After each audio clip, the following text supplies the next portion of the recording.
welcome back to my channel. Today I have another CareCollab for you. I'm really becoming a pro CareCollaber at this point, and that's why I will start off with telling you who the other participating channels are. Of course, as always, in alphabetical order. The participating channels are Nicole Diana, Ninja Orchids, and Patricia's Orchids, and today we're all talking about Rupicolous Laelias. Rupicolous Laelias are very close to my heart because they are something that helped me get close to the orchid community. In fact, I found Nina's channel through looking for Rupicolous Laelias and their care, and I found her videos extremely helpful in learning about these plants and also how to take care of them and which species are out there and which ones to get. She responded to my comments on the videos pretty much right away, and she's been super nice and supportive ever since. And then ultimately, when I decided I want to start posting videos on my channel as well, she got in touch with me pretty much right away and was like, let's do CareCollabs. And I think that's really nice, and it just shows what a great community the orchid world on YouTube is. Just to be transparent here, I only got my plants in February 2021. So I guess it has been around 3 months.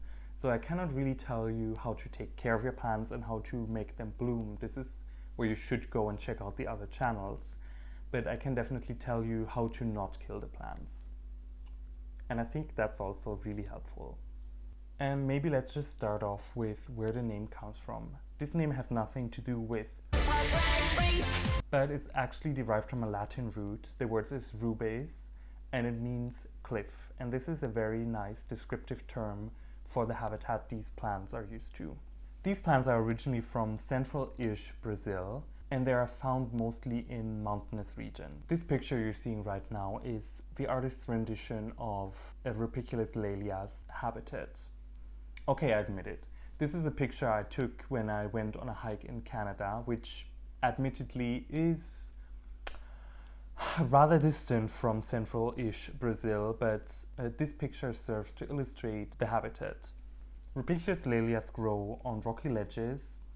There's barely any covering soil. Instead, they grow more or less directly on the rock. Maybe there's some lichen or moss that their roots grow into, but ultimately they are mainly lithophytic, which means they grow on rocks. This is a very big difference to most other orchid species we are used to growing at home. And these plants are more epiphytes, which means they grow on other plants, for example trees. But if we have a close look at the picture I just showed, we can derive the conditions these plants are used to. And I would like to focus on the following 3 abiotic factors: light, temperature, and humidity. As you can see, there are barely any trees around, which means that these plants can grow in extremely exposed positions. On top of that, since we're talking about a mountainous area, the air is much thinner, which means it cannot shield the plants from as much light as it would closer to sea level. This also affects temperature. Mountainous areas are prone to extreme fluctuations in temperatures, which means that during the day, the rock the plant grows on can heat up a lot, but then at night it will cool down. So you have very strong day-night differentials when it comes to temperature. And then last but not least, humidity. In general, without any major other vegetation or substrate to speak about, for these plants when it rains it pours. They really have had to adapt to extreme wet-dry cycles. With only a little bit of moss or lichen to hold on to moisture, these plants have to be able to rely on their moisture stores. And while yes, there will be dew and maybe some mist or fog at night, real rainfall is more episodic. And I'm trying to replicate this in my content. As you saw in the beginning, I grow in a small apartment on a sideboard with artificial light. I try to give these plants as much light as possible, and I try to water them very intensely but very rarely. These plants, I water them like once a week or so, and I let them dry out in between watering. The big difference I think that my growing setup has compared to many other people's is that I grow in organic media. So I have a mixture of bark and moss. I use the moss basically to simulate the moss they would have in nature.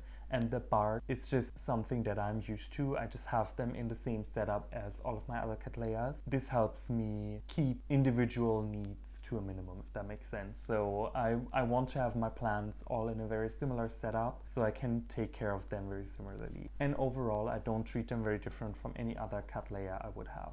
For me, the major struggle in growing orchids is humidity. My air gets ridiculously dry if I don't mist my plants, especially during the winter with the heater running. I can easily reach a humidity of below 20%. So here again, I don't worry about my plants drying out fast enough. I have to make sure they don't dry out too fast, because sometimes when I water and I have really chunky bark, the media can be dry within an hour or so, which is a little too fast for my liking, because that means I have to water more.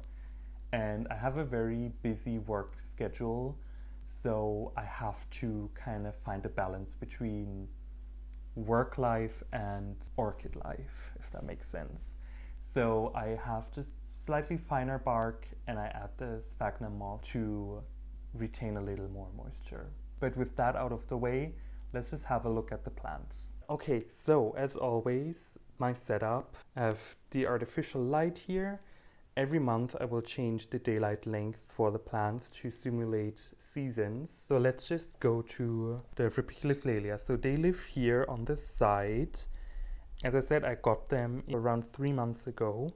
When I got them, I was really unhappy because they all came with basically no roots. Some have made progress, others really haven't. I was rooting for you! We were all rooting for you! How dare you! And as you can see, this is Laelia flava. To be completely honest, probably all of these have been reclassified as Cattleyas by now. And typically I'm one to really stick to the new nomenclature and try to stay relevant. But it's really hard to find these names outside of more specialized literature. And I do a PhD in RNA biochemistry, so I have no idea about taxonomy or plants or anything. So it's really hard for me. Yeah, I'll just call them Laelia, whatever. Yeah, this is Laelia flava, which is a pretty, wait, let me just get the purpurata a bit out of the way. And this plant, as you can see, it's still pretty shriveled. The leaves and everything, it's really been struggling to accommodate to its new life. But as you can see, there are new roots coming. There are actually quite a few roots in this pot right now, and I hope it can really rehydrate rather sooner than later. And I'm really happy. I'm kind of trying to guide those back into the pot without breaking them, but I don't know, for whatever reason this plant wants them to be aerial, and then, well, they're going to be aerial. And if I do the leaf pull trick, it's a little wobbly still, but it's fine.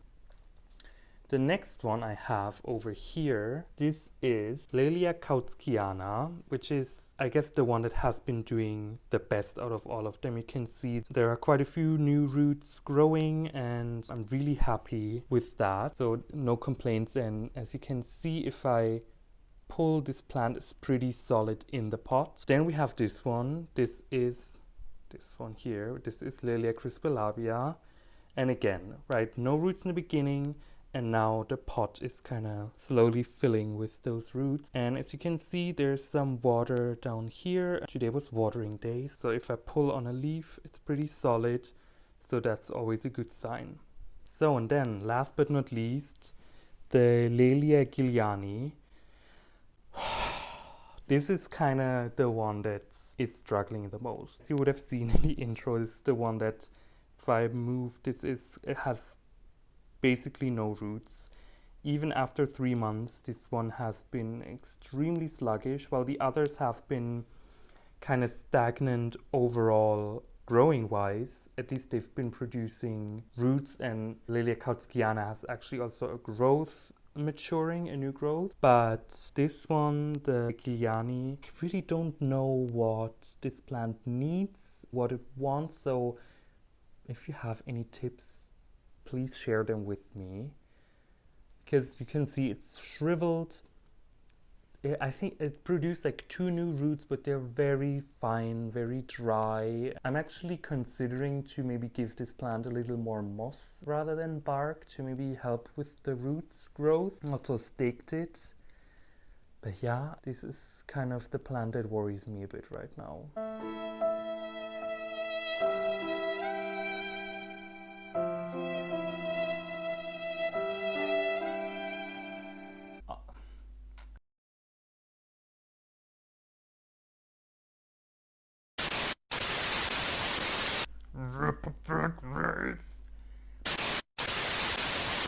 So these plants are originally from, I guess, central Brazil. Minas Gerais.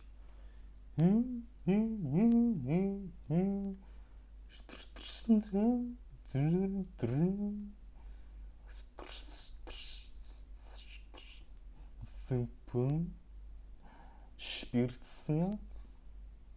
Yeah, I guess it's central-ish Brazil.